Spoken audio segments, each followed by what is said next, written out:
मैंने सुना है कि आइंस्टीन की जब मृत्यु हुई और वह परलोक में पहुंचा तो ईश्वर ने उसको अपने पास बुलाया और कहा कि मैं बहुत परेशान हूँ। प्रथम विश्व युद्ध हुआ, फिर द्वितीय विश्व युद्ध हो गया। ये आदमी क्या कर रहा है धरती पर?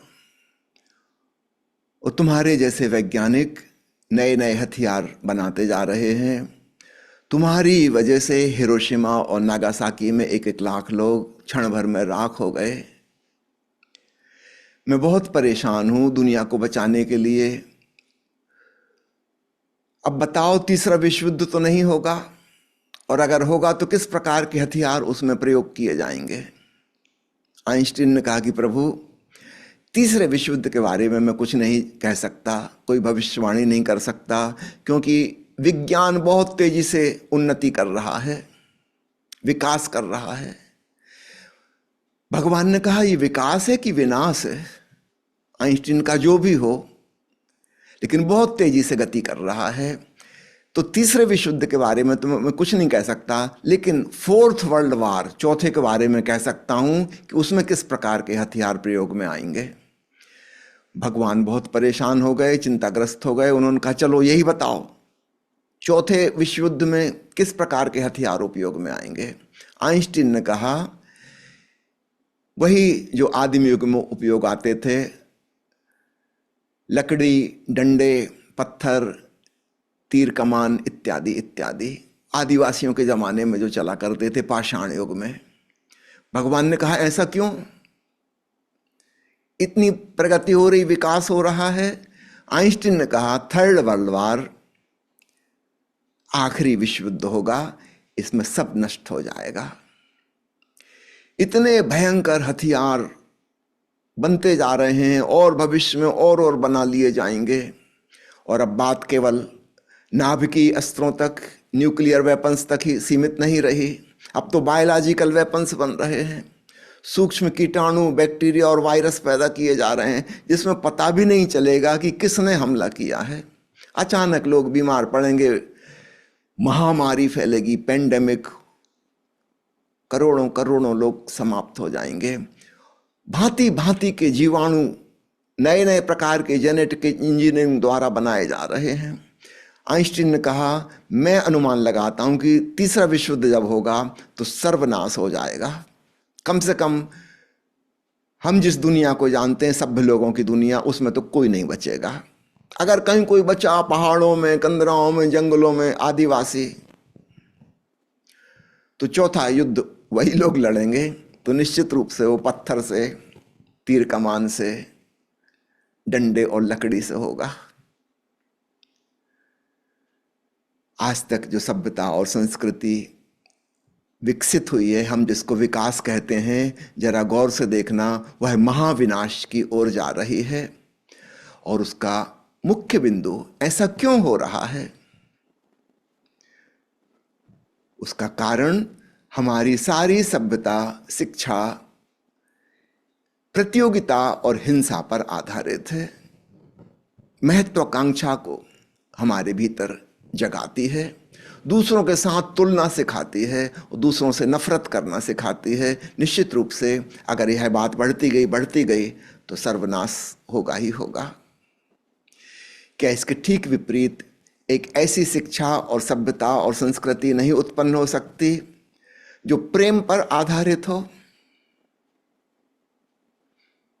जिसमें दया और क्षमाशीलता, करुणा की भावना, मित्रता की भावना, प्रसन्नता की भावना, कृतज्ञता की भावना सिखाई जाए? पॉजिटिव इमोशंस पर आधारित। किसी से कोई तुलना करने की जरूरत नहीं, कोई महत्वाकांक्षा की आवश्यकता नहीं, किसी के आगे नहीं निकलना है। अचानक सारी राजनीति, चालाकी, बेईमानी खत्म हो जाएगी। व्यक्ति को भीतर से बड़ी शांति और संतुष्टि का एहसास होगा। उसका जीवन धन्य धन्य हो जाएगा, वह प्रेम से ओतप्रोत हो जाएगा। सारे विश्व में एक भाईचारा, एक ब्रदरहुड हो सकती है। वो जो ऋषियों ने सपना देखा था, वसुधैव कुटुंबकम, वह सपना साकार हो सकता है।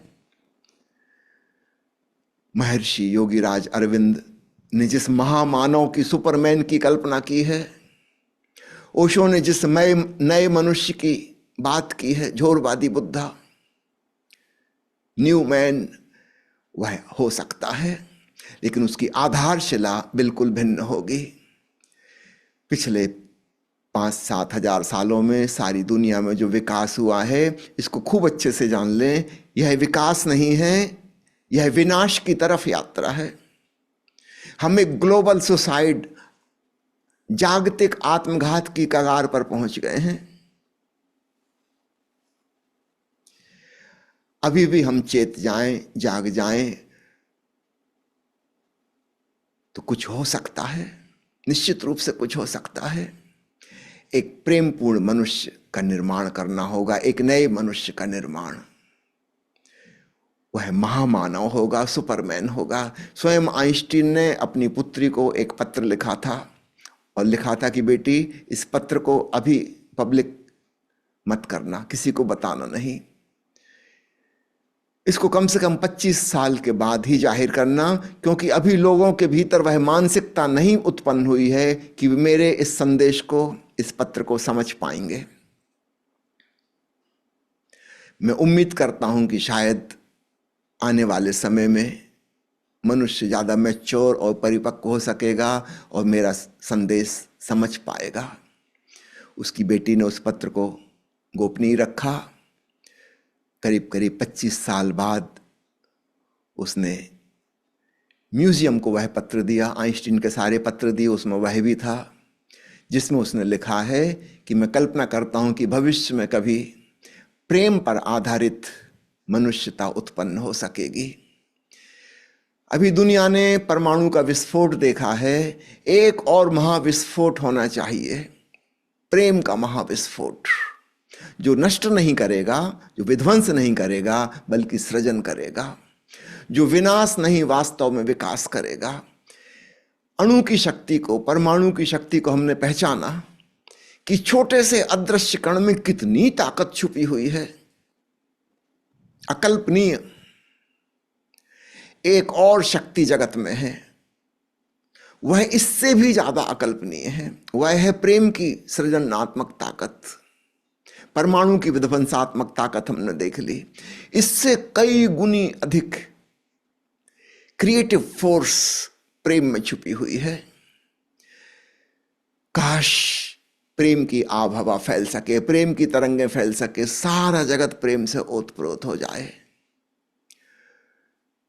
तो एक नए मनुष्य का जन्म होगा। केवल वही मनुष्य अब सरवाइव कर सकेगा। पुराने ढंग से जो मनुष्यता चली आ रही है, अब इसके बचने की कोई उम्मीद नहीं है। इसका तथाकथित विकास महाविनाश की कगार पर ले आया है। चौंको, जागो, चेतो, अभी भी समय है और कुछ किया जा सकता है, और जो करना है वो बहुत सरल है। एक प्रेमपूर्ण हृदय का विकास करना है, बस अपना रूपांतरण करना है। केवल यही छोटी सी बात अब दुनिया को बचा सकती है। धन्यवाद।